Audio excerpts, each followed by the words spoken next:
Hello, and welcome back to Best Sleep History. I'm so glad you're here with me tonight. Go ahead and settle in, get comfortable, and let yourself relax. Tonight, we're going on a fascinating journey through one of the most relatable aspects of human history: hygiene. How did ancient people stay clean? How did they handle the basic bodily functions we deal with every day? And why would many of their practices absolutely disgust us today?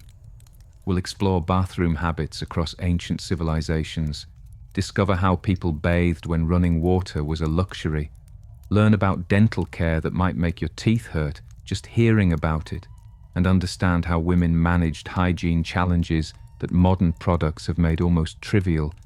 This isn't meant to gross you out, though some of it definitely will. Instead, these stories will help you appreciate the incredible convenience of modern hygiene, while understanding that ancient people were doing the best they could with what they had. So take a deep breath, close your eyes if you'd like, and let's step back in time to discover the sometimes shocking, often surprising, and always fascinating world of ancient hygiene. Let's start with the most basic bodily function, using the bathroom.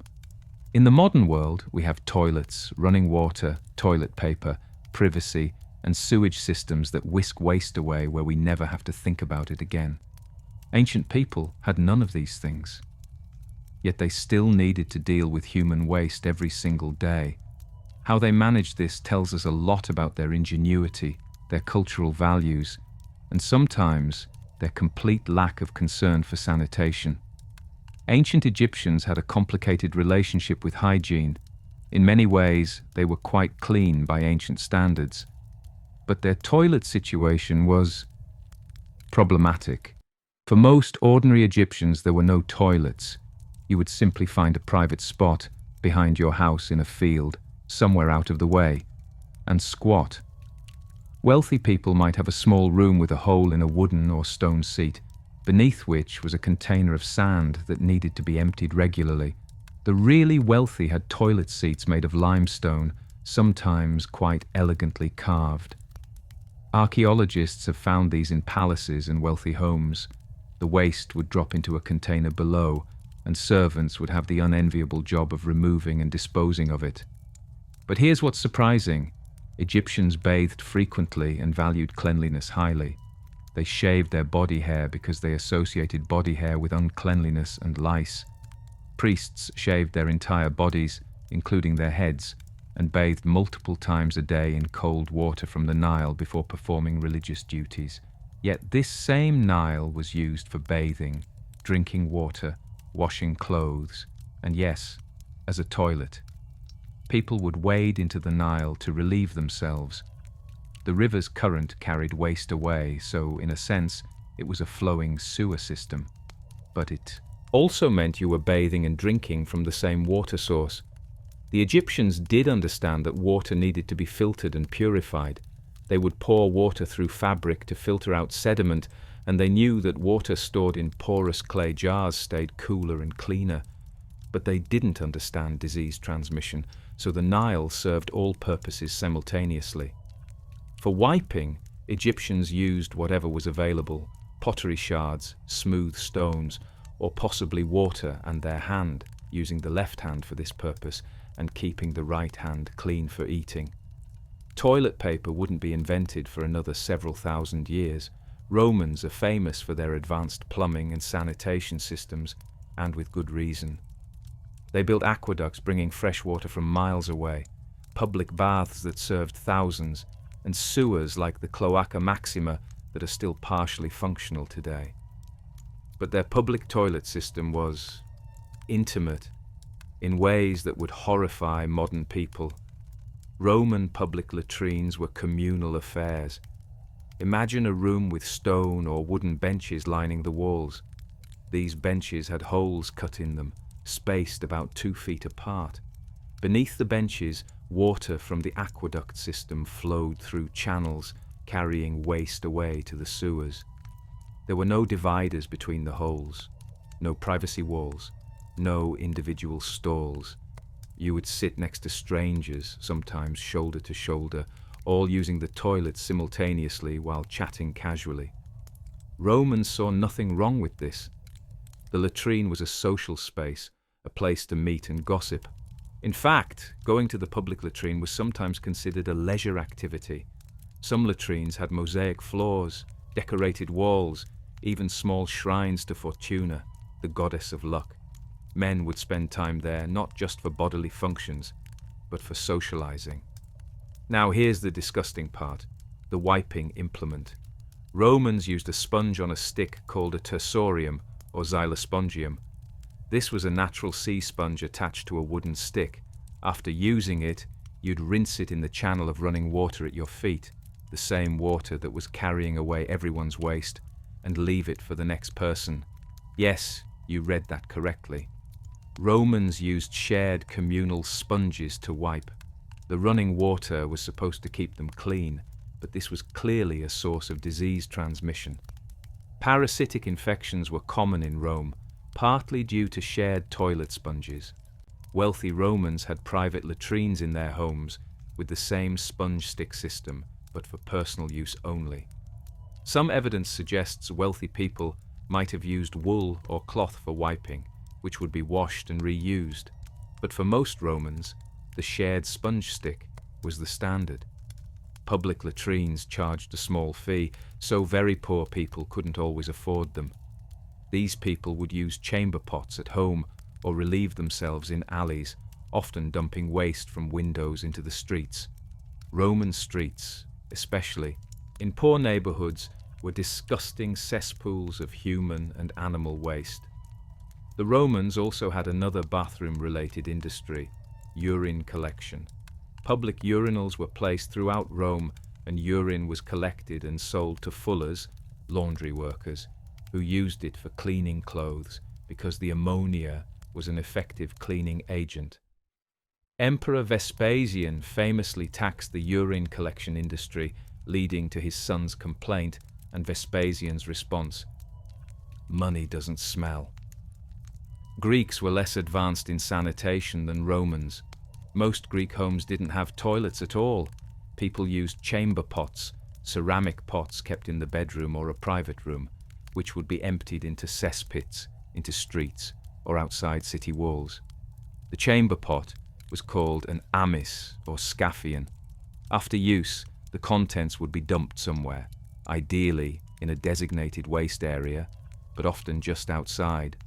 Greek streets, like Roman streets, were often covered in filth. For wiping, Greeks used pessoi, pottery fragments or small stones. Broken pieces of pottery were everywhere in the ancient world, so they were convenient.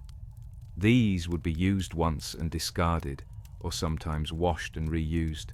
Smooth stones served the same purpose. There's even evidence of a humorous Greek practice, writing the names of enemies on pottery shards before using them for wiping. It was the ancient equivalent of toilet graffiti, but more aggressive. Wealthier Greeks might use strips of cloth or wool, which would be washed and reused. The very wealthy occasionally had actual toilet rooms with seated toilets over cesspits, but this was rare. Greek public buildings sometimes had communal latrines similar to Roman ones, but less elaborate. The theatre at Epidaurus, for example, had communal toilets for the audience. Again, these would be communal spaces with no privacy. One interesting Greek innovation was the use of running water for flushing. Some Greek toilets had channels of running water beneath them, carrying waste to cesspits or streams.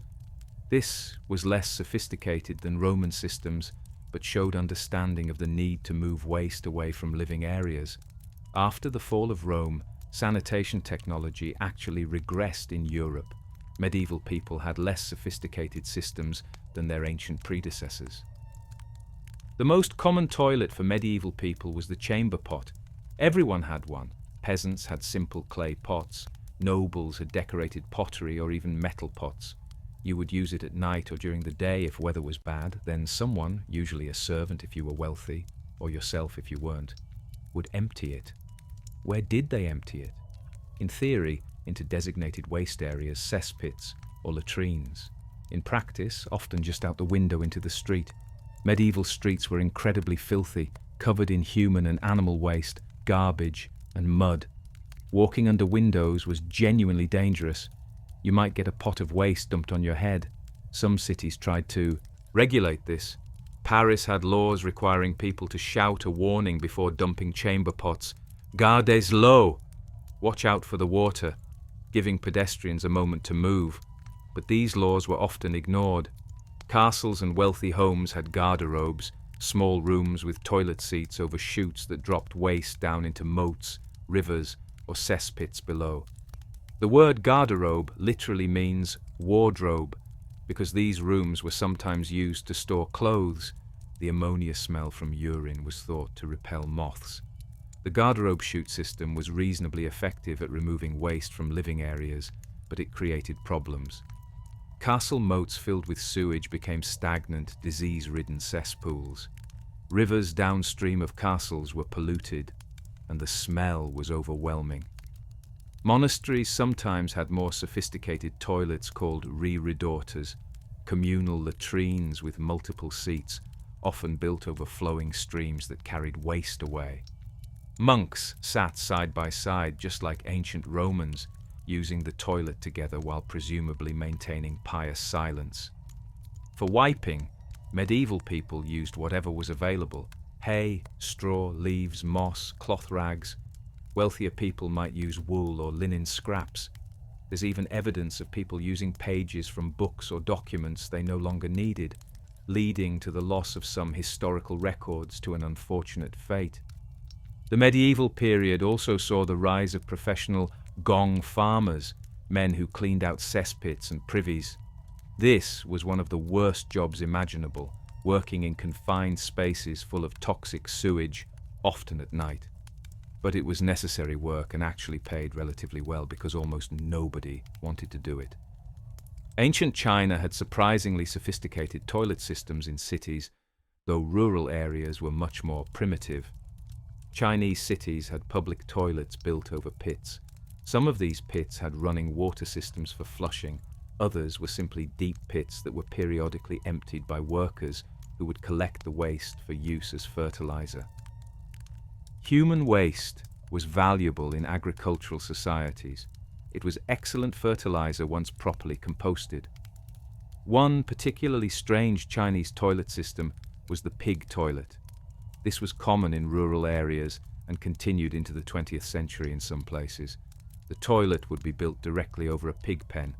Humans would use the toilet, and the waste would drop down to the pigs below, who would eat it.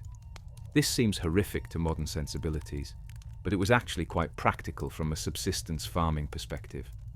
The pigs converted human waste into meat.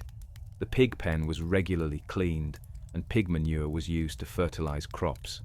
Nothing was wasted in this system. Urban Chinese toilets were often communal, similar to Roman latrines. People would squat over holes or sit on wooden seats with holes, with waste collecting below or flowing away through channels. For wiping, Chinese people used a variety of materials, depending on class. Wealthy people might use silk scraps or soft cloth. Common people used bamboo spatulas, pottery shards, or corn cobs in later periods.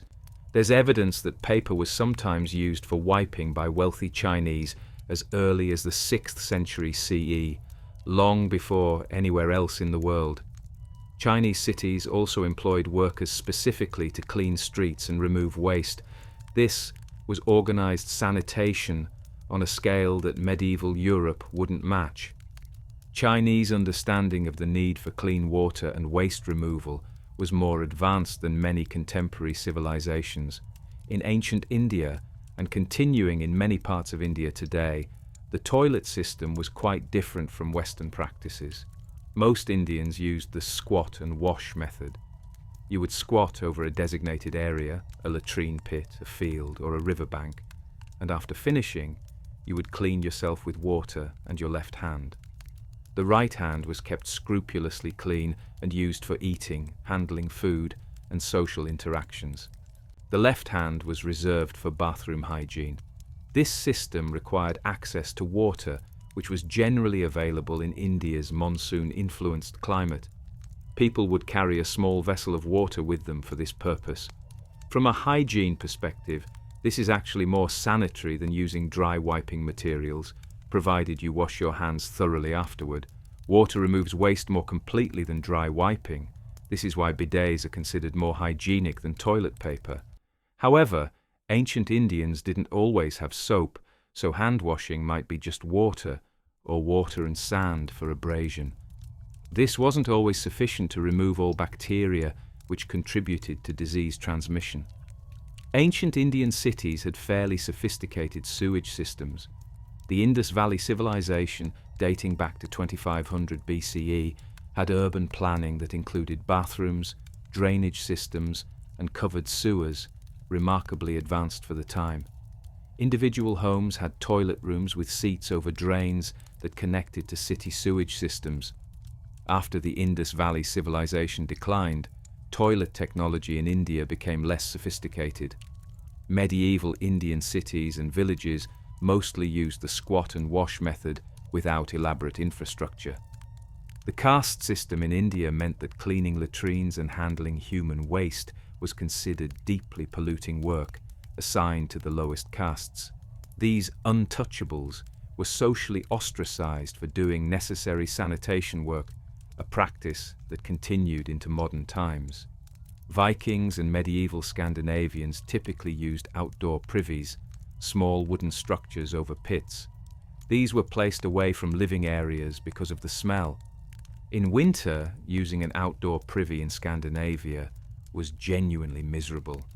Imagine going outside in sub-zero temperatures, possibly through snow, to use a toilet in an unheated wooden shack. Many people used chamber pots at night during winter and only used the privy during the day. For wiping, Vikings used moss, leaves, wool, or cloth. Archaeological excavations of Viking-age latrines have found preserved moss that was clearly used for wiping.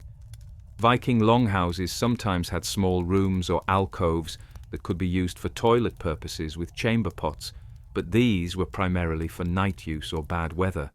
The smell would be unpleasant in an enclosed space heated by a central fire. Vikings also used ships for raiding and trading, which presented special toilet challenges. Longships didn't have toilets. On longer voyages, Vikings would either hold it until they could land, or they'd relieve themselves over the side of the ship. This was undignified and could be dangerous in rough seas. One thing all these ancient toilets have in common: no toilet paper. Toilet paper as we know it wasn't invented until the 19th century in the West, though China had used paper for this purpose much earlier. Think about what this means. Ancient people used sponges on sticks, Romans, pottery shards, Greeks, stones, various cultures, moss, leaves, hay, straw, Vikings, medieval Europeans, corn cobs, Americas, water and hand, India, parts of Middle East, wool or cloth scraps, wealthy people everywhere. None of these are as effective or comfortable as modern toilet paper. Ancient people would have dealt with constant discomfort, irritation, and incomplete cleaning. This contributed to infections, hemorrhoids, and other health problems. The invention of soft, disposable toilet paper is one of those mundane innovations that dramatically improved quality of life, but rarely gets appreciation. The poor sanitation in most ancient societies meant that parasitic infections and waterborne diseases were extremely common. Intestinal worms, roundworms, tapeworms, whipworms were nearly universal in ancient populations. We know this from archaeological evidence. Ancient latrines that have been excavated contain preserved parasite eggs in abundance. These parasites caused malnutrition. They consume nutrients from your food, anemia, digestive problems, and in children, developmental delays. Everyone just lived with them because there was no effective treatment and reinfection was constant given the sanitation conditions. Cholera, dysentery, typhoid fever. All were common killers in ancient cities where sewage contaminated drinking water. The lack of understanding about disease transmission meant that these epidemics were mysterious divine punishments rather than preventable sanitation problems. Even cultures like Rome with relatively good sanitation still had high rates of parasitic infection. Those shared toilet sponges were disease transmission vectors. The public baths, while wonderful for cleanliness, were also places where diseases spread through contaminated water. It wouldn't be until the 19th century that the connection between sanitation and disease was finally understood, leading to the public health revolution that built modern sewage systems and dramatically reduced mortality. Bathing seems simple to us. Turn on the shower, use soap, rinse off, dry with a towel. Done in 5 minutes. Ancient people didn't have running hot water, shower heads, or modern soap. Bathing was complicated, time-consuming, and often impossible during certain times of year. Egyptians valued cleanliness highly. They bathed frequently, at least once a day for most people, more often for priests and the wealthy. The Nile River was the primary bathing location for most Egyptians. You'd wade into the river and use your hands to scrub your body.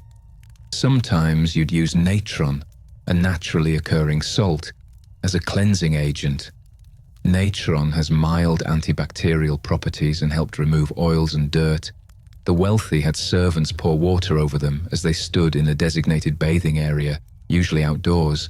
This was essentially a sponge bath, standing while someone poured jars of water over you, and you'd scrub with your hands or a cloth. Some wealthy homes had bathing rooms, small chambers with stone floors that sloped toward drains. You'd stand in the room while servants poured water over you, and the water would drain away.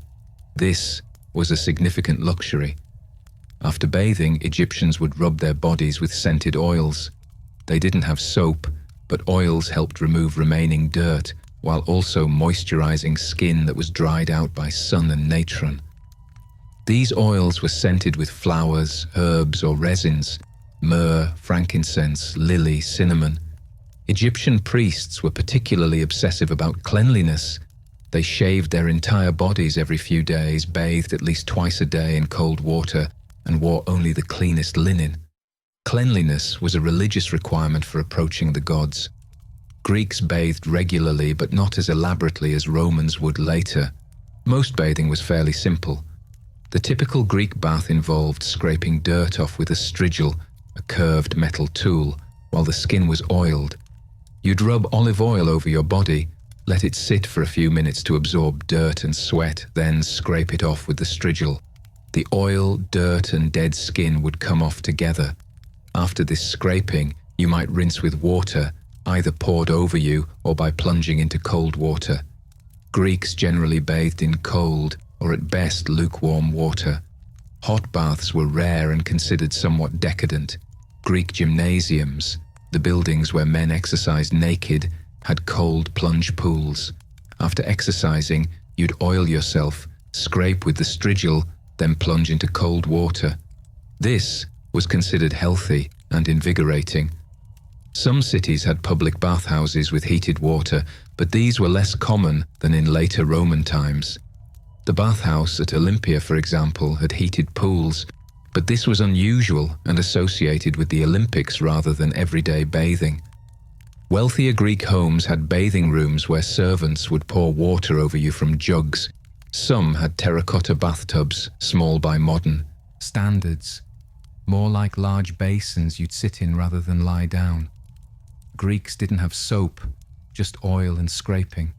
They used various scented oils, rose, violet, iris, both for cleaning and for moisturizing after bathing. Perfumed oils were a significant luxury item. Women bathed separately from men, usually at home rather than in public facilities. Female bathing was more private, often in enclosed courtyards or special women's quarters. Romans elevated bathing to an art form. The thermae, public bath complexes, were among the greatest achievements of Roman civilization. A trip to the baths was a multi-hour affair. You'd start by exercising or playing ball games in the palestra. Then you'd move through a sequence of rooms, each hotter than the last. First, the tepidarium, a warm room to acclimate your body. Then the caldarium, the hot room, often steam-filled. The floor and walls were heated by the hypocaust system. an underfloor furnace that circulated hot air through spaces beneath the floor and behind the walls. In the caldarium, you'd sweat profusely. Then an attendant, or a slave if you had one, would rub you with oil and scrape you with a strigil, removing the sweat, oil, and dirt. After the hot room, you'd move to the natatio or frigidarium, the cold pool. The shock of cold water after intense heat was considered invigorating and healthy. Romans used olive oil for cleansing, though they were starting to experiment with soap-like substances. They imported sapo from Germanic tribes, a mixture of animal fat and wood ash that created a crude soap. But oil and scraping remained the primary cleaning method. The baths also had massage services. For a fee, someone would give you a vigorous massage with scented oils. This was considered both hygienic and therapeutic. The water in Roman baths was heated and recirculated, but not frequently changed or filtered. Large public baths like the baths of Caracalla could hold thousands of people, all bathing in the same water. The water was not clean. It was a disease transmission vector, though Romans didn't realize this. Despite this, the baths were enormously popular. All social classes used them, though different baths had different clientele and different admission fees. Some baths were free or very cheap, subsidized by wealthy patrons or the emperor. The baths were also social spaces. Romans conducted business there, met friends, gossiped, showed off, and sometimes engaged in sexual activity. The baths had areas for prostitutes and were known places for both heterosexual and homosexual encounters. Women had separate bathing times from men, or separate women's baths in larger complexes. Mixed bathing was occasionally permitted but was considered scandalous. Romans bathed frequently, daily or even multiple times a day for the wealthy. This was one of the most hygienic practices in the ancient world. Despite the shared bathing water, regular bathing still removed dirt and helped reduce body odor and skin conditions. After the fall of Rome, bathing became much less common in Europe. This is where European history's reputation for filth really begins. Early medieval Europe had fewer public baths, and those that existed were often associated with immorality. The church was suspicious of public bathing because Roman baths had been associated with sexual activity. Clerics preached that excessive concern with the body was sinful, that cleanliness of the soul mattered more than cleanliness of the body. Some medieval people bathed rarely, maybe a few times a year. Others tried to bathe more frequently but lacked facilities. Most bathing was cold water sponge baths, wiping your body with a wet cloth, which removed some dirt but wasn't as effective as full immersion. Wealthy medieval people had wooden bathtubs that could be filled with heated water. This was a major production.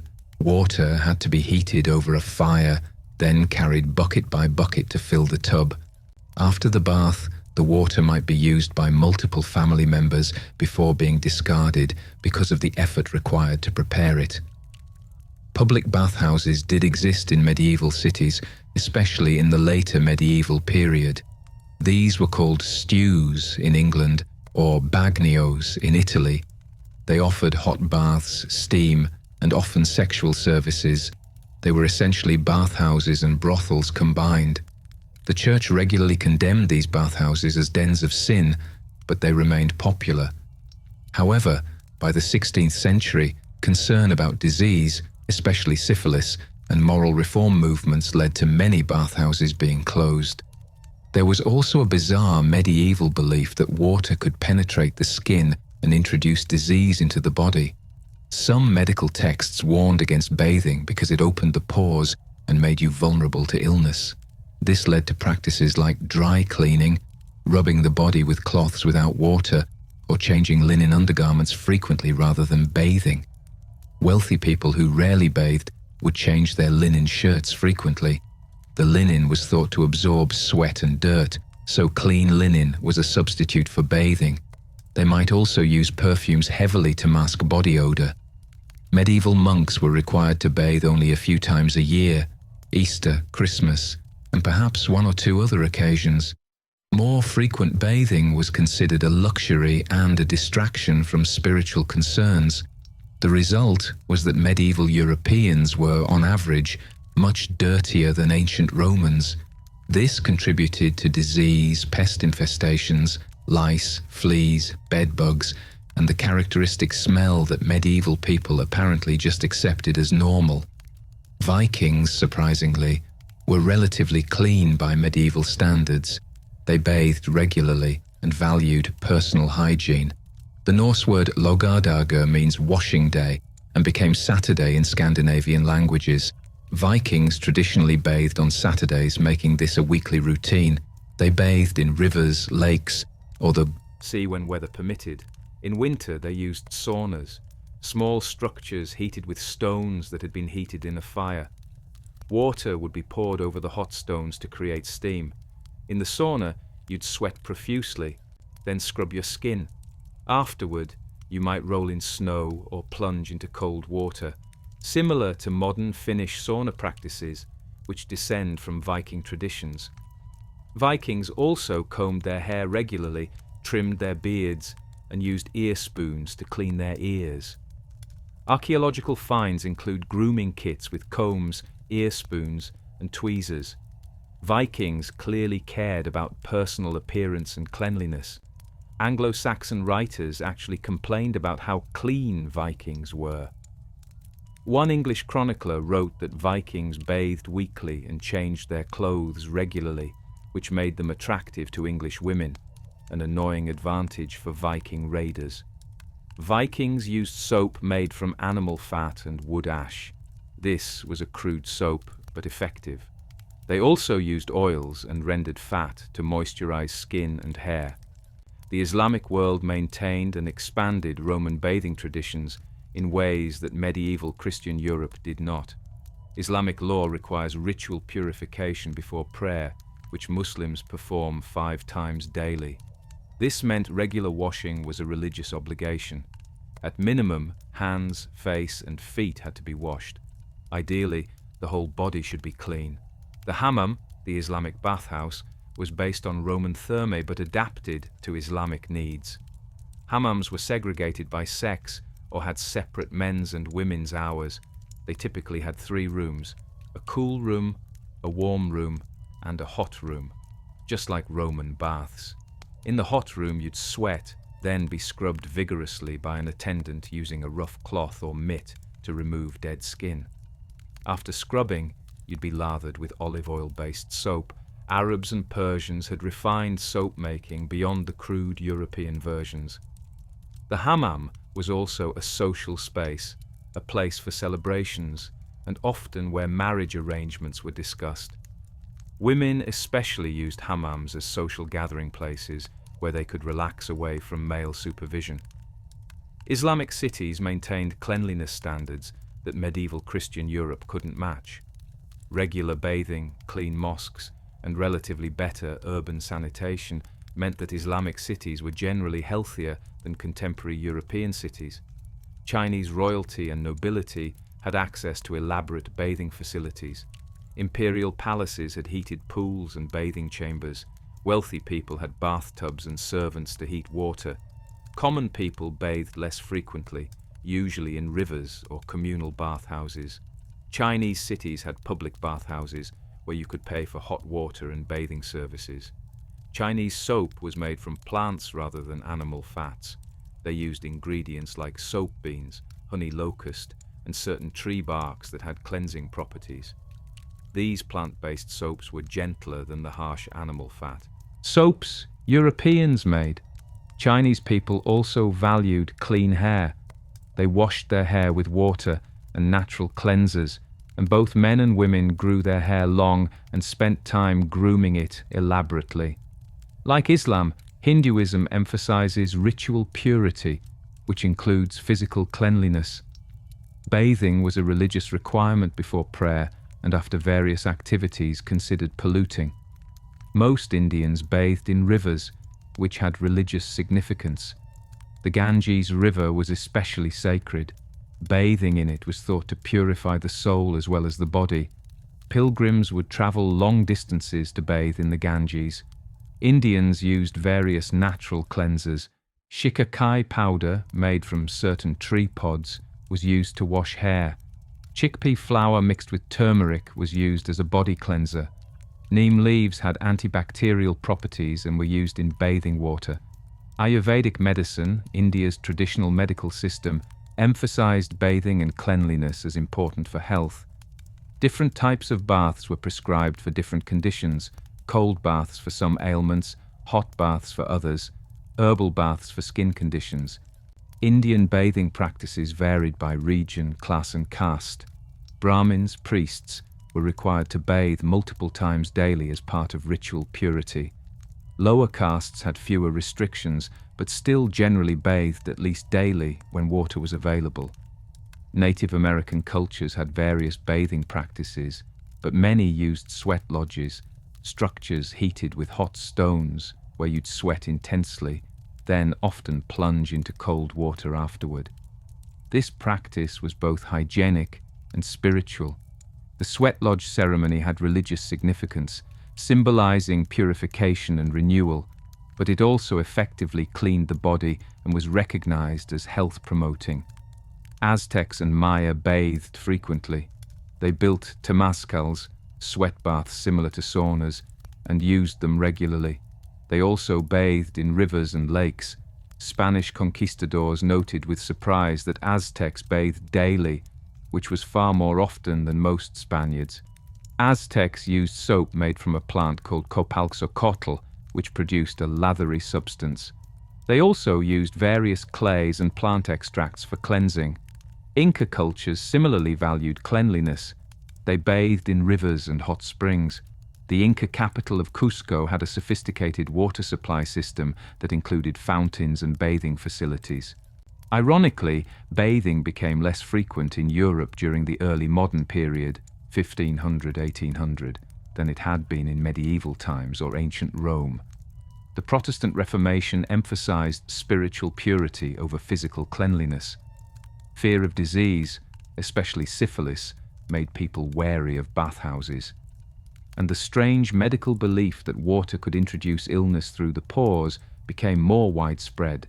By the 17th and 18th centuries, many wealthy Europeans rarely bathed at all. Louis XIV, the Sun King of France, was reported to have bathed only 3 times in his entire life. Whether this is literally true or exaggeration is debated, but it indicates that frequent bathing was considered unusual. Instead of bathing, people changed their linen underwear frequently and used perfumes heavily. The perfume industry in France flourished partly because people needed something to mask body odor. This period is probably the nadir of European hygiene. It wouldn't improve until the 19th century, when germ theory and public health movements brought bathing back into favor and made it technically feasible with indoor plumbing and hot water systems. Dental problems were universal in the ancient world. Tooth decay, abscesses, gum disease, and tooth loss were common and caused enormous pain and suffering. Ancient people had no effective pain relief for dental problems and no way to properly treat most dental issues. Let's explore how different cultures tried to maintain oral hygiene with the limited tools and knowledge they had. Egyptians had terrible teeth. This might surprise you, given that they were generally clean people, but their diet was part of the problem. Egyptian bread, the staple food, was made by grinding grain between stones. Small particles of stone ended up in the flour, making the bread gritty. Eating this bread daily wore down teeth significantly. Egyptian mummies often show teeth worn flat from a lifetime of eating gritty bread. Sand also got into food. It was everywhere in Egypt, blown by desert winds. This added to the abrasive damage to teeth. Despite this, Egyptians did try to care for their teeth. They created tooth powders and pastes from various ingredients, including crushed rock salt, dried iris flowers, mint, pepper, and myrrh. These would be mixed into a paste and applied to teeth with fingers or a frayed stick that served as a primitive toothbrush. Some Egyptian tooth formulas included rather unpleasant ingredients. One recipe called for powdered hooves, ashes, burned eggshells, and even powdered pumice stone. These abrasive substances could clean teeth but also damaged enamel. Egyptians chewed aromatic resins and herbs to freshen breath. Mint, parsley, and frankincense were popular. Bad breath was considered deeply offensive in Egyptian society, and there are medical papyri with recipes specifically for treating it. Despite these efforts, dental problems were widespread. Abscesses were common and potentially fatal if infections spread. Archaeologists examining Egyptian mummies often find evidence of severe dental disease, abscesses, and jaw infections. Egyptian physicians could pull teeth, but this was a last resort and done without anesthesia. The pain would have been excruciating. Some relief might come from chewing willow bark, which contains salicin, similar to aspirin. But this provided only minimal pain relief. Wealthy Egyptians sometimes had dental work done. There's evidence of gold wire being used to stabilize loose teeth, essentially an early form of dental bridge. But this was rare and available only to the very rich. Mesopotamians, Sumerians, Babylonians, Assyrians had their own dental problems and solutions. They used toothpicks made from wood, bronze, or gold. Elaborate toothpicks have been found in archaeological sites, sometimes beautifully decorated, suggesting they were prized possessions. Mesopotamians also used twigs from certain trees, frayed at the end to create fibers, as tooth-cleaning implements.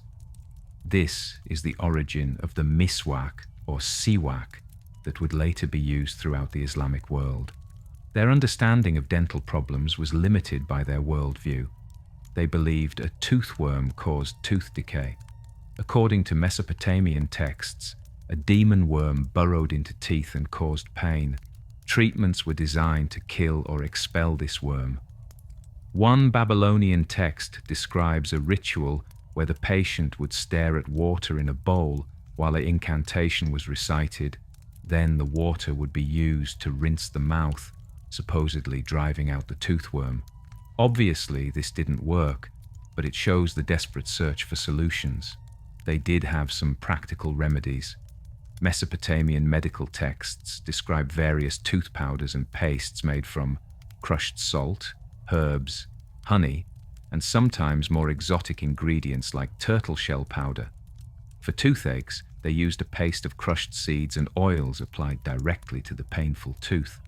This might have provided some relief through numbing or anti-inflammatory effects, though not addressing the underlying decay.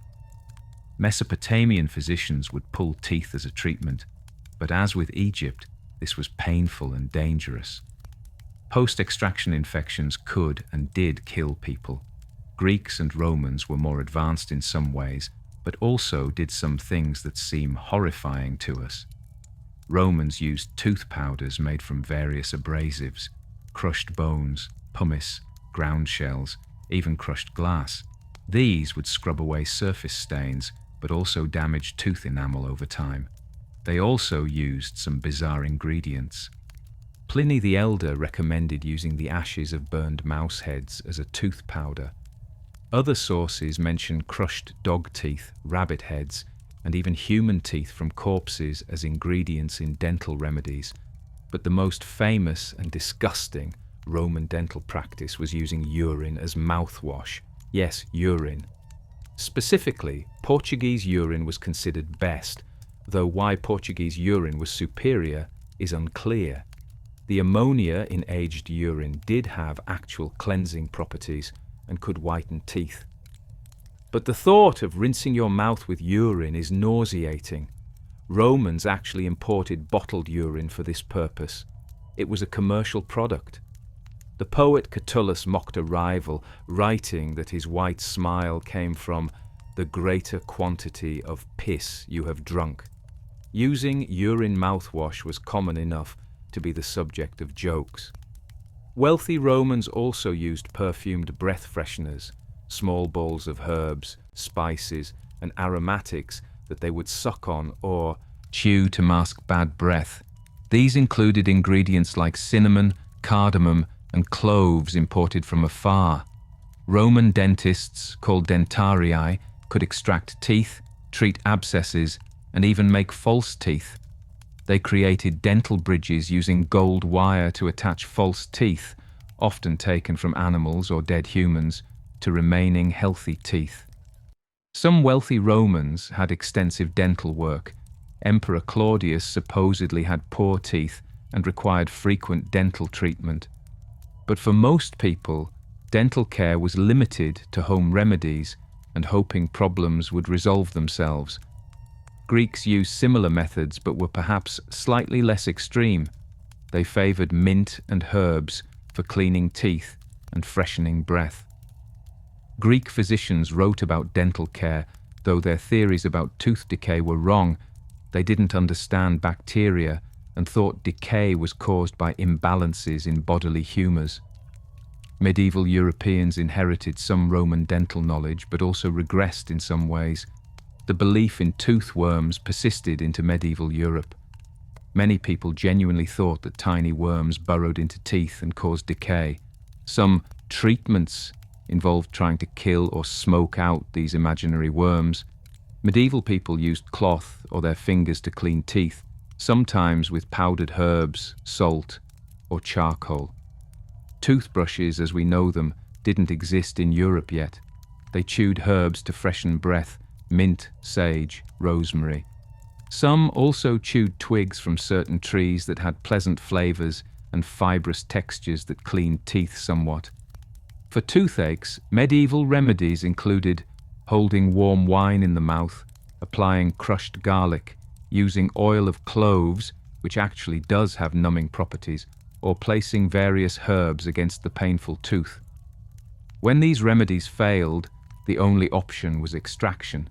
This was done by barber surgeons, the same people who cut hair and performed surgery. The procedure was done in the barber shop, without anesthesia, using crude forceps or pliers. The patient would sit or be held down by assistants. The barber surgeon would grip the tooth with the tool and pull, twist, or lever it out. The pain was tremendous. Bleeding was heavy. Infection often followed. Many people died from post-extraction infections. Even when the extraction was successful, the patient was left with a gap in their teeth and difficulty eating. Wealthy medieval people sometimes had false teeth made from ivory, bone, or teeth extracted from the poor or dead. These were tied to remaining teeth with wire or leather thongs. They weren't functional, you couldn't really eat with them, but they helped maintain appearance. Islamic culture maintained and advanced dental care practices that Europe had lost. The miswak, a teeth-cleaning twig, became common throughout the Islamic world. Made from the Salvadora persica tree, the miswak is chewed on one end to create bristles, then used to scrub teeth. The miswak actually has antibacterial properties. Modern research has confirmed that Salvadora persica contains compounds that inhibit bacterial growth, reduce plaque, and help prevent gum disease. Medieval Muslims didn't know the biochemistry, but they knew empirically that miswak use kept teeth cleaner. Use of the miswak was encouraged by Islamic religious texts. The Prophet Muhammad reportedly recommended its use, making it a religious practice as well as a hygienic one. This meant Muslims used it regularly, often 5 times daily before prayers. Islamic dentists were more advanced than medieval European barber surgeons. They wrote dental treatises, described various tooth diseases, and developed better extraction techniques and tools. They also made early forms of toothpaste from various ingredients, including crushed shells, herbs, alum, and perfumes. These were more sophisticated than most European tooth powders. Islamic physicians understood that sweet foods contributed to tooth decay, though they didn't understand the bacterial mechanism. They recommended moderation with honey and dates, and thorough mouth rinsing after eating sweets. Chinese dental care evolved differently from Western practices. Chinese people used salt as a tooth cleaner, rubbing salt directly on teeth with fingers or cloth. Salt is mildly abrasive and has some antibacterial properties, so this was reasonably effective. They also used ginger, herbs, and various plant extracts. By the Tang dynasty, there are records of tooth powders made from complex mixtures of herbs and minerals. The Chinese invented an early form of toothbrush around 14 to 98 CE, long before Europe. It consisted of bristles, from hogs or horses, attached to a bamboo or bone handle. This was a genuine innovation that wouldn't reach Europe for another 2 centuries. Chinese people also drank tea, which has compounds that inhibit bacterial growth in the mouth. Regular tea drinking may have provided some dental protection, though they didn't understand why. Chinese medicine included various treatments for toothaches, acupuncture points related to teeth, herbal poultices, and pain-relieving plant extracts. Some of these had real analgesic effects. Indian dental care centered on neem twigs. The neem tree has powerful antibacterial properties, and chewing neem twigs to clean teeth was standard practice throughout India. Neem has been scientifically validated as effective for oral hygiene. It inhibits bacteria that cause cavities and gum disease, reduces inflammation, and helps prevent plaque buildup. Ancient Indians discovered this through trial and error. Ayurvedic texts describe elaborate oil-pulling practices, swishing oil, usually sesame or coconut oil, in the mouth for extended periods to draw out toxins. While the theory behind this is not scientifically valid, the practice may help reduce bacteria in the mouth. Ayurveda also prescribed various herbal tooth powders and pastes. Ingredients included turmeric, anti-inflammatory, cloves, numbing, cinnamon, antibacterial, and various astringent herbs for gum health. Indian physicians recognized the connection between diet and dental health. They recommended avoiding excessive sweets and eating foods that required chewing to exercise the jaw and clean teeth naturally. Interestingly, many pre-Columbian Americans had relatively good teeth compared to Old World populations. This was largely due to their diets. The absence of refined sugars meant less tooth decay. Their diet of corn, beans, squash, and game meat didn't promote cavity formation the way the grain-heavy, sugar-rich diets of Old World civilizations did. They used various methods to clean teeth, chewing fibrous plants, using frayed twigs, and rinsing with herbal infusions.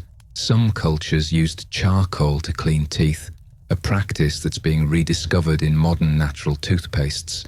Maya nobility engaged in decorative dental modification.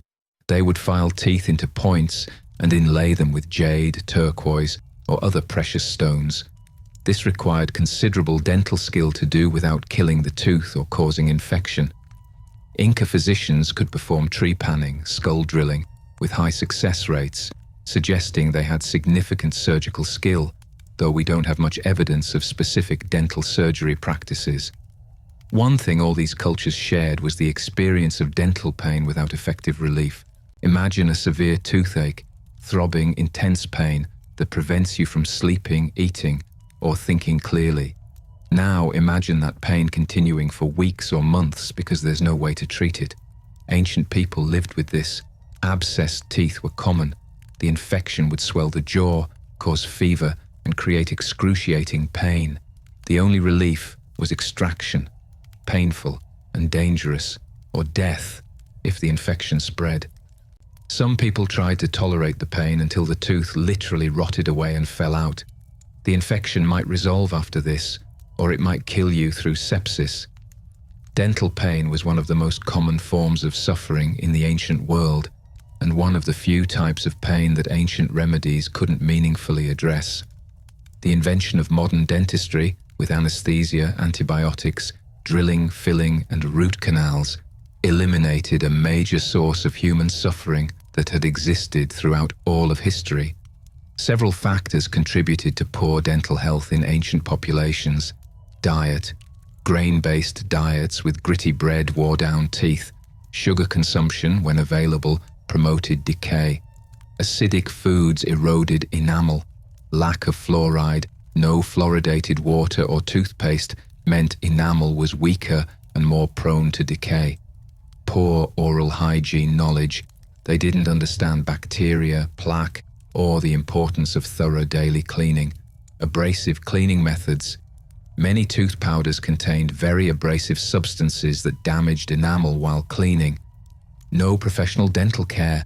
Without modern dentistry, small problems became big problems with no way to fix them. The result was that by middle age, many ancient people had lost multiple teeth, had numerous cavities, and lived with chronic dental pain. One of the most significant hygiene challenges that half the population dealt with throughout history is menstruation. For thousands of years, women managed monthly bleeding without any of the modern products we take for granted. Let's explore how women across different cultures and time periods handled this fundamental biological reality. Egyptian women used various methods to manage menstruation. The most common was probably softened papyrus, essentially paper made from papyrus reeds, which could be shaped into pads and held in place by a linen belt or loincloth. Wealthier women used folded linen cloth, which could be washed and reused. These cloth pads would be worn inside linen undergarments and secured with ties or belts. Some evidence suggests Egyptian women may have used tampons of sorts, rolled papyrus or linen inserted into the vagina. Medical papyri mention vaginal inserts for various purposes, though it's unclear if menstruation was one of them. Egyptian culture had complex taboos about menstruation. Menstruating women were considered temporarily impure and were restricted from certain religious activities. However, this didn't mean they were completely isolated. They still performed daily work and household duties. After their period, women would bathe thoroughly in the Nile or with poured water to ritually purify themselves before resuming religious observance. Greek and Roman women primarily used cloth rags, soft wool or linen folded into pads. These would be held in place by an undergarment or belt. Roman women of means used softer, finer fabrics. Poor women used whatever cloth they could spare, which might be quite coarse. These rags would be washed and reused month after month, year after year. Some sources mention Roman women using absorbent materials like wool or cotton, when available, inside cloth covers to increase absorption. Wool is actually quite absorbent when clean. There are also references to women using sponges internally, though this is debated by historians. Sea sponges were available and used for various purposes, so vaginal sponges for menstruation are plausible but not definitively proven. Roman attitudes toward menstruation were conflicted. Pliny the Elder wrote that menstrual blood had dangerous properties. It could dim mirrors, rust iron, kill crops, and drive dogs mad. These superstitions made menstruation not just a hygiene challenge but a source of shame and fear. Menstruating women were sometimes excluded from certain religious rites and were thought to contaminate food if they prepared it during their period. However, like in Egypt, women weren't completely isolated. Daily life continued. Medieval European women used cloth rags, giving us the phrase "on the rag" that persists to this day. These rags were folded pieces of linen or wool held in place by belts or pins. They would absorb menstrual blood and then be washed in cold water. Hot water sets bloodstains, dried, and reused. Washing menstrual rags was private, often shameful work. Women would try to wash them secretly and dry them out of sight. The rags were personal items not displayed publicly. Poorer women had fewer rags and had to wash and reuse them more frequently. Wealthier women could afford more cloths and could change them more often for better hygiene and comfort. Medieval Christian attitudes toward menstruation were particularly negative. Menstruating women were considered unclean and were forbidden from taking communion, entering churches, or participating in religious activities. Some theologians debated whether menstruating women could even touch holy objects without defiling them. These attitudes increased the shame and isolation women felt about a natural biological function. Menstruation was treated as a curse, a punishment for Eve's sin, rather than a normal part of female physiology. Some medieval medical texts contain remedies for excessive or painful periods, including various herbal teas and poultices. Herbs like yarrow, shepherd's purse, and lady's mantle were used to regulate bleeding and reduce cramping. Some of these actually have compounds that affect uterine contractions and blood clotting, so they may have had some effectiveness. Viking women used cloth pads similar to other European women, but Scandinavian culture was somewhat less obsessed with menstrual taboos than medieval Christianity. Norse women worked through their periods, farming, weaving, cooking, without the extensive religious restrictions that affected Christian women. While menstruation was acknowledged, it didn't result in complete exclusion from daily activities. Viking women had access to wool in abundance, being a sheep-herding culture, so wool pads were common. Wool is naturally absorbent and antimicrobial when clean, making it a reasonably good material for this purpose. Islamic culture has detailed rules about ritual purity during menstruation. Menstruating women are exempt from prayers and fasting, and there are rules about when they can resume religious activities after their period ends. However, Islamic rules didn't isolate menstruating women from daily life. They could still eat with family, work, and participate in most normal activities. The restrictions were specifically religious, not social.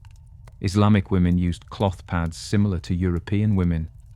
The emphasis on cleanliness in Islamic culture meant frequent changing and washing of these cloths. After menstruation ended, women performed ghusl, ritual bathing involving washing the entire body, including hair, as a purification before resuming prayers. This ensured thorough cleanliness before religious observance. Chinese women used cloth pads held in place by menstrual belts, fabric bands tied around the waist, with the pad attached. These systems could be quite elaborate, with different layers and materials. Traditional Chinese medicine had extensive theories about menstruation. Regular, painless menstruation was considered a sign of good health and balanced qi. Irregular or painful periods indicated problems requiring treatment. Chinese women used various herbal remedies for menstrual problems, ginger for cramps, certain teas to regulate flow, warming herbs for cold-related menstrual pain. Some of these remedies are still used in traditional Chinese medicine today. Chinese culture had fewer strict taboos about menstruation compared to some other cultures, though menstruating women were still excluded from certain religious observances. Indian women traditionally used cloth pads, which would be washed and reused. In some regions, women used absorbent plant materials or cotton. Hindu culture has complex rules about purity during menstruation. Traditionally, menstruating women were separated from the household, eating separately and avoiding cooking or religious activities. The restrictions lasted for the duration of menstruation plus a few days, after which a purifying bath would be taken. These practices varied by region, caste, and time period. Some communities had very strict restrictions, others were more relaxed. Ayurveda has extensive teachings about menstruation, viewing it as a cleansing process for the body. Ayurvedic practitioners prescribed various herbs and dietary changes to manage menstrual symptoms. Turmeric, known for anti-inflammatory properties, was commonly used for cramps. Certain yoga poses were recommended for menstrual health. These practices continue in modern Ayurveda. Many Native American cultures had moon lodges or menstrual huts where women would stay during their periods. This wasn't punishment or exile. In many tribes, it was viewed as a sacred time when women had special spiritual power. The Moon Lodge was a place where women could rest away from daily duties, supported by other women.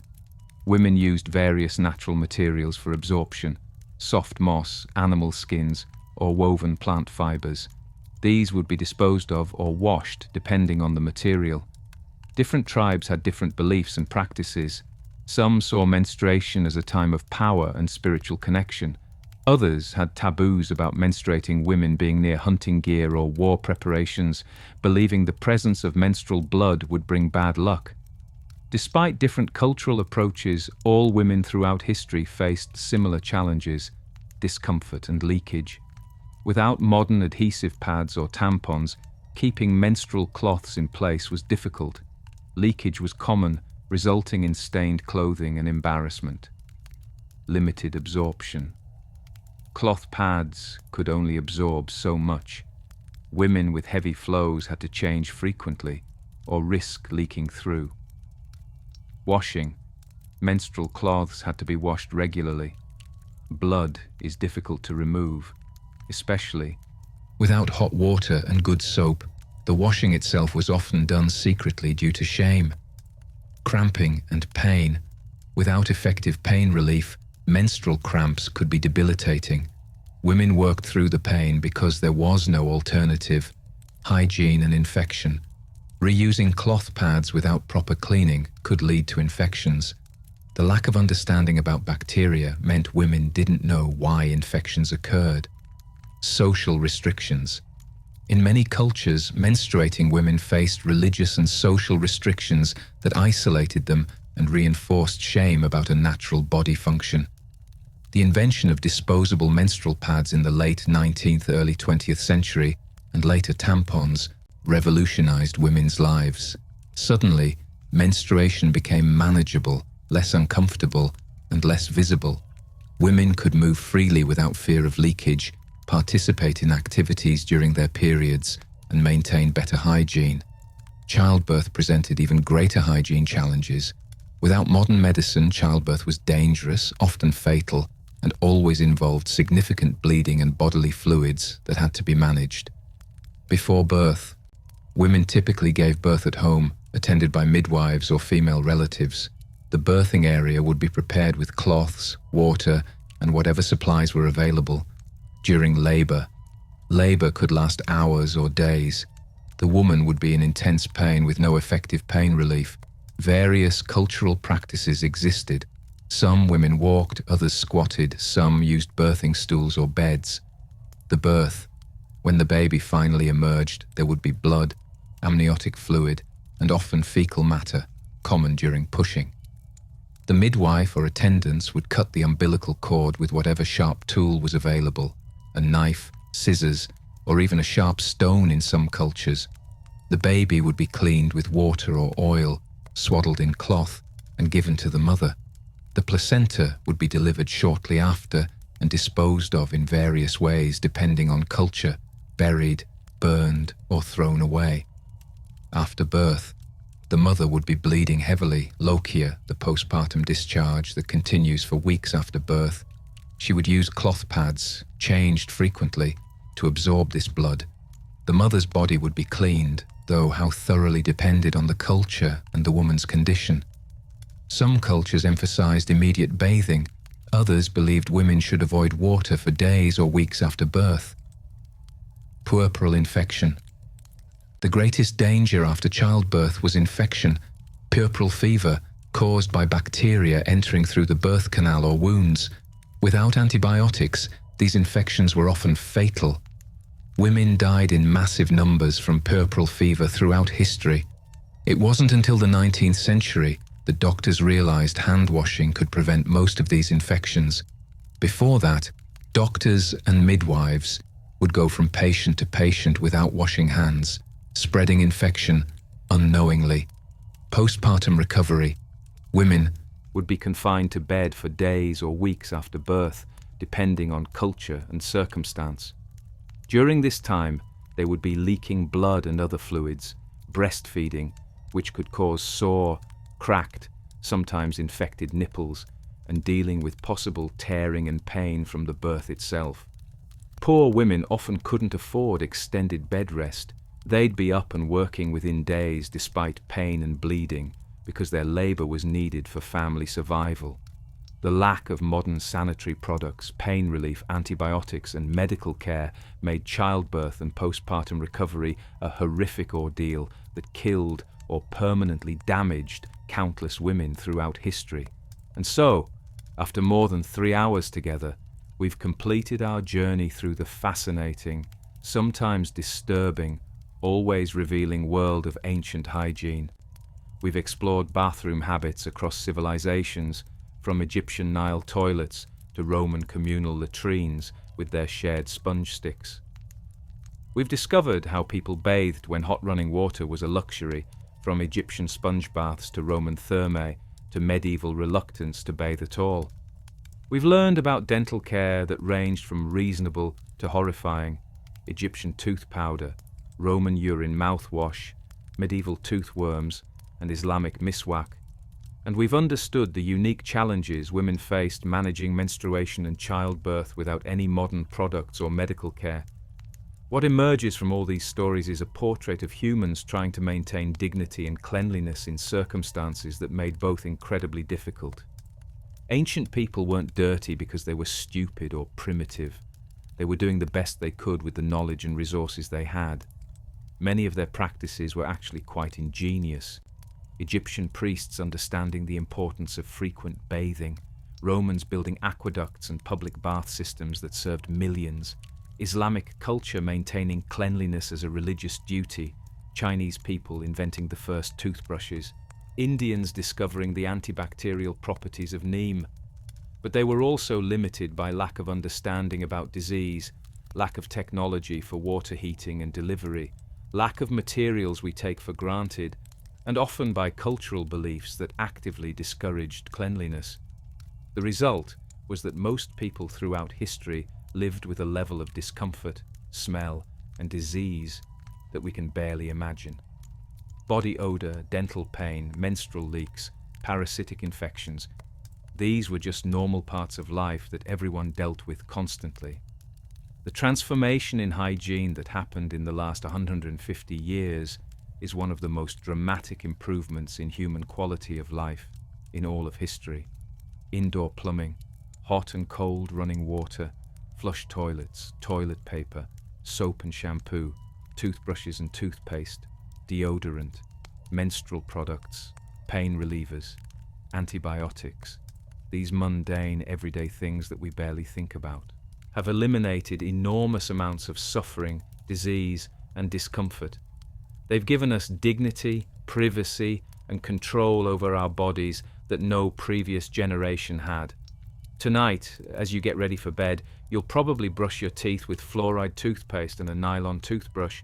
Maybe you'll shower with hot water and scented soap. You'll use a flush toilet with soft paper. You'll sleep in a clean bed without lice or fleas, without body odor overwhelming you, without tooth pain keeping you awake. All of this is extraordinary. All of this is new in human history. All of this is worth appreciating as you drift off to sleep in comfort and cleanliness that ancient people couldn't even imagine.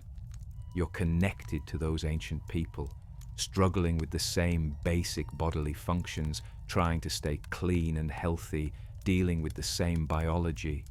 But you're also unimaginably luckier, living in an era when hygiene is easy rather than a constant losing battle. Sleep well tonight, in your clean bed, in your clean body, grateful for the countless innovations that have made cleanliness convenient rather than nearly impossible. Good night, and thank you for spending these hours with me, exploring the surprisingly fascinating, often disgusting, always human world of ancient hygiene. Sweet dreams.